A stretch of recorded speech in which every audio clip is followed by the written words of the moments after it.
was a black owned thing, but now I'm seeing this and I'm going, dang, bro, like, man, we got a big influence, bro. We got a big influence. And all this stuff that's going on with Essence Fest, we about to just jump right into the video. I ain't gonna even. I'm gonna let them do the talking right now because this is a lot.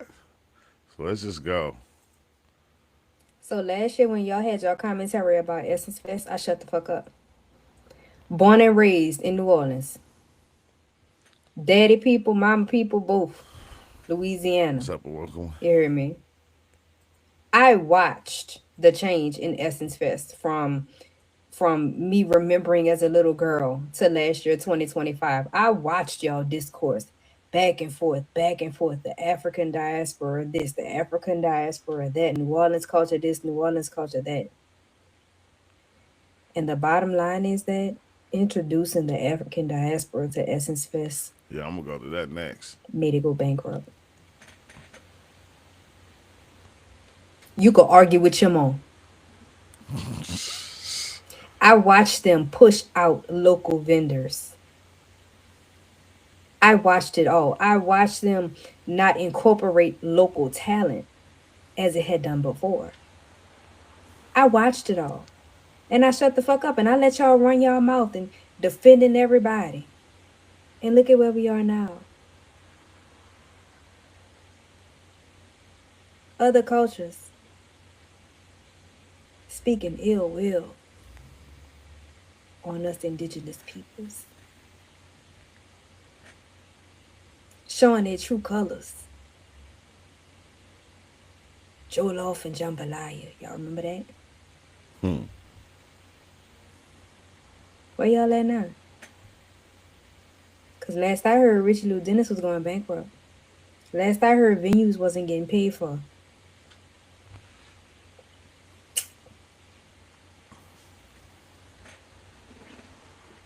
Crickets? You mean to tell me he's scam? Oh, he's scammed. Man, That's the word of the day. Scam. Like I said, argue with your mom. I'm from here. Born and raised here. They fucked up Essence Fest. You know what also got me? That Jollof versus Jambalaya competition. Sent me. I've been to Essence. Floor seats, packed stadium. Went last year, 95% empty. They are begging the state of Louisiana to bail them out. They owe $1.3 million to their vendors. Remember when they tried to stop them two black women from doing their event the same weekend that they had the Essence Festival? Legal. Got their lawyers involved. Stopped their event the night before it was supposed to happen. And the city of New Orleans had to come out and make a statement saying that they did not approve of that. And that's not what the law was for. You know who is the CEO of Essence Festival? An African owner of Essence Festival. His name is Richelieu Dennis, and he's upset with us because we are still boycotting Target. He's like, we've made our point. Get our economic leverage. We should move on, and we should go back to Target. It's his sentiments because Target wow. is a sponsor of the Essence Festival. Oh, okay. He ain't got now nothing we asked for, but we should just move on. He said he struggles with understanding intellectually. This is a very stupid argument, is what it gave me. He's African, and this is not his struggle. This is not his fight. If money is your motivation, then standing up for people that piss you off or do you wrong or don't respect you. We don't need to spend our money somewhere where people don't want us there anyway. You not only got rid of DEI, you got rid of the black businesses on the shelf immediate. Like, oh, I ain't gotta cater to them no more. We don't have to I'm gonna shop check it there. out. But Essence welcome. magazine.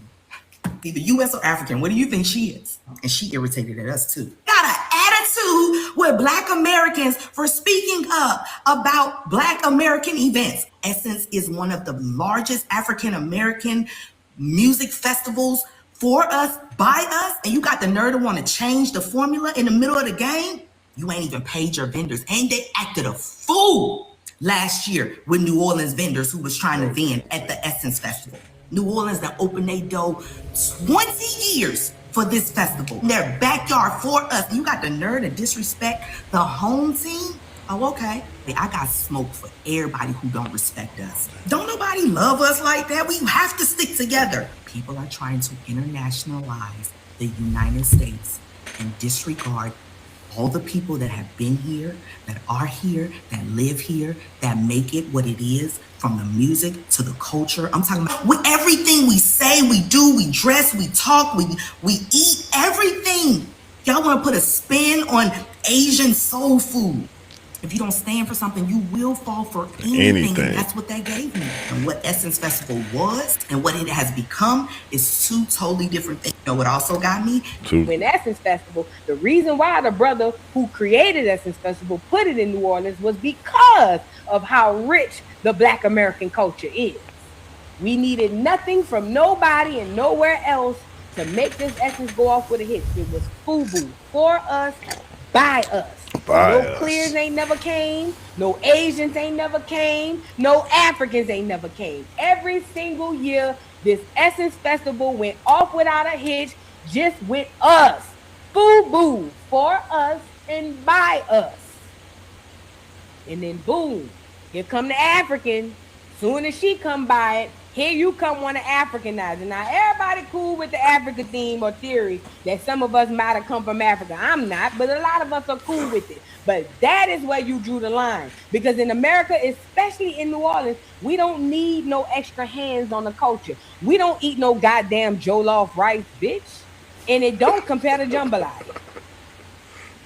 You don't even have the essence of the Most High to prepare the food the way that we do. It was a huge disrespect for them to put jollof versus jambalaya during the Essence Festival. When Essence, wow, Richie Lou Dennis, the man who owns Essence Magazine and is over Essence Fest, who almost destroyed it last year, did not pay the venue and did not pay the people who are working there and did not pay the vendors. At least from what I understand, he owes the venue like almost $500,000 and owes the vendors $1 million. That same Richie Lou Dennis, who is Liberian, who is not African American, who built his own personal wealth out of buying natural hair care companies from Black people and selling them to white corporations, is a Liberian billionaire who planned on taking our money off of our loyalty to our products and our people, take that money and build wealth elsewhere with others, not with the community that helped him make that money.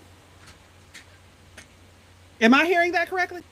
When I did a video on him last year about how he destroyed Essence Fest last year, there were so many of my people in the comments, and I said, that's why we don't have any unity. That's why we can't get anything done. Meanwhile, he plans to do the most to enhance himself and enhance Nigeria using our money, but leaving us out of it. And then I find out that he owns Madam C.J. Walker's house. Wow. That was a gut punch. Why does he have that? Why? No history attached to it whatsoever. That man is not African American. That's crazy. That man is not FBA. That man crazy. Is Liberian and comes from a Liberian class that put down their own people, as in suppress the wealth of their own people to enhance themselves, to the point that a new government kicked his family out of their country for how they treated the native people. This is insane. And the way I got dogged out for my post last year, and to see it all come around, now I understand why Carolyn Wanga got up out of there. When I heard that she resigned last summer, or early, like last summer, last spring, I knew she was running from something, because she knew that man was not paying those people, and she didn't want that to come back on her. That's my theory. My theory. May not be true, but I think it is because it makes sense. And she never spoke on it after that. She got up and got out because she saw this coming. And she wanted to maintain her reputation.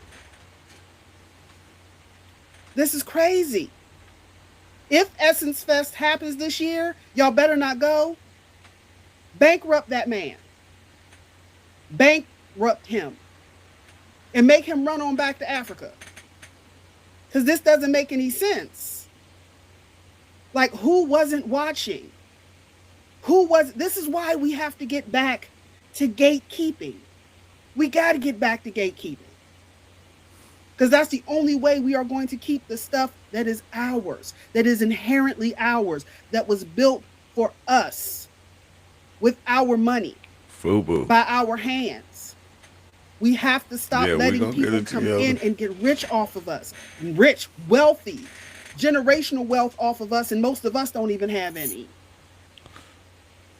Y'all better not go to Essence Fest. Y'all better research anything else he owns and not be a part of it and not partake in it.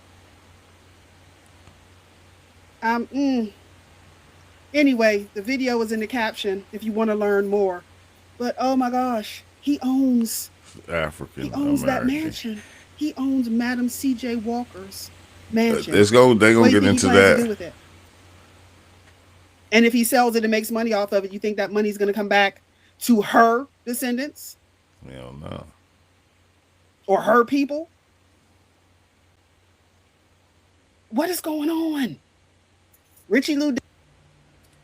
Things are not looking good for the 2026 Essence Festival. Let's talk about debts owed and questions being asked. So to make a long story short, Louisiana legislators are saying that the people at the Essence Festival are not paying their bills. Yes, you heard me correctly. There are still outstanding bills from the 2025 Essence Festival that are still due, and people have some serious questions. Sundown Media is the company that owns Essence Festival. Sundown Media is also owned by West African businessman Richelieu Dennis. I'm going to just call him Rich for this.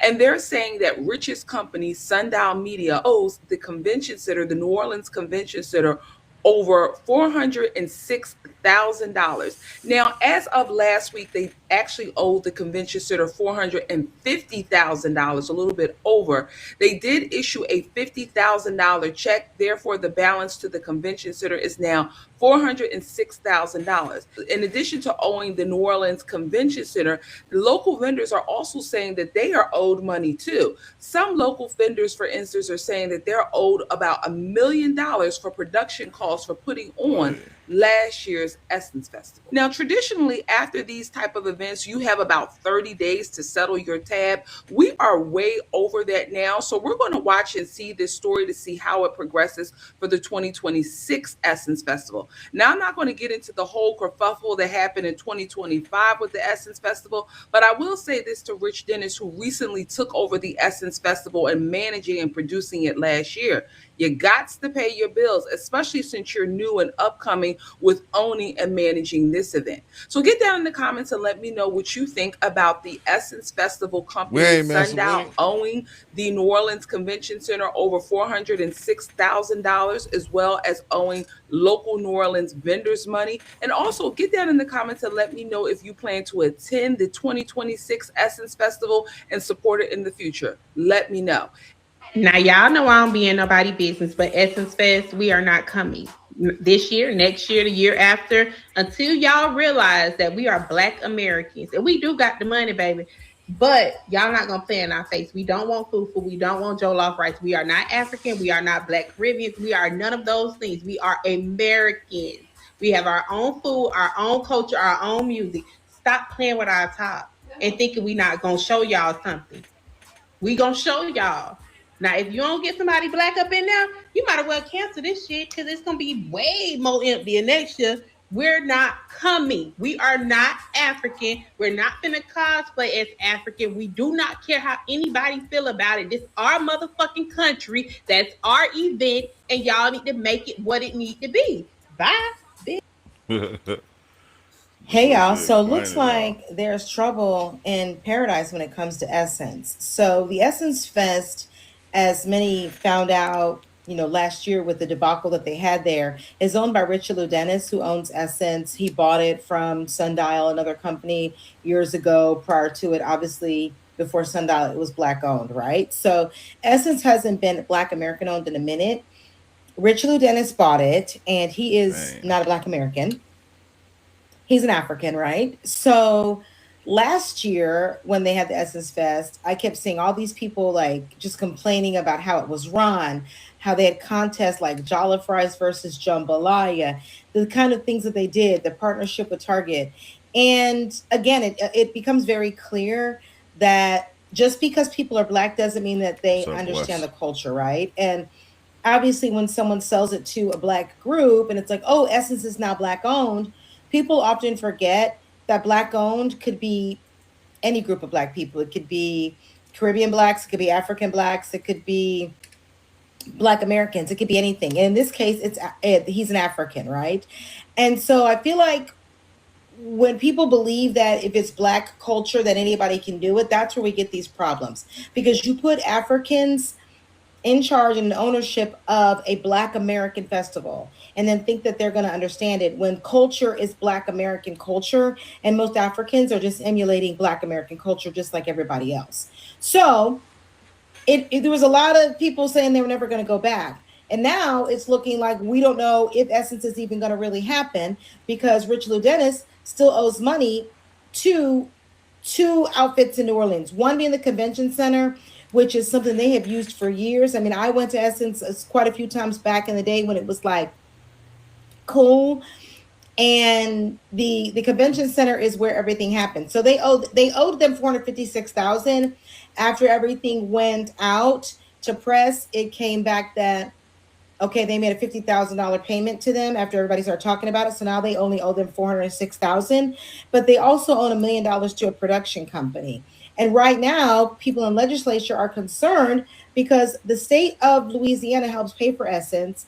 And now they want to go ask the state for that money when Rich Lou Dennis owes $1.4 million. And so they're saying he's going to have to come speak to the state and say, hey, how he plans to pay this back. But with that means we don't know when Essence is happening. We don't know who the artists are going to be. You don't know anything. And so why would people show up to something and pay for something you don't even know if it's going to happen, which it probably will because it brings so much money to the city, but who's going to be there? And this is why Black American things need to stay with Black American people. The godfather of Black media, or is he an elite Liberian billionaire who built an entire empire on your loyalty? Last year I told y'all Essence Fest didn't feel the same. So I did some research. Here's what I found out. Essence was acquired by Richie Lou Dennis January 2018. His origin story is presented as a rags to riches immigrant come-up story, when in reality, he didn't flee poverty. He fled a violent overthrow of the Liberian elite.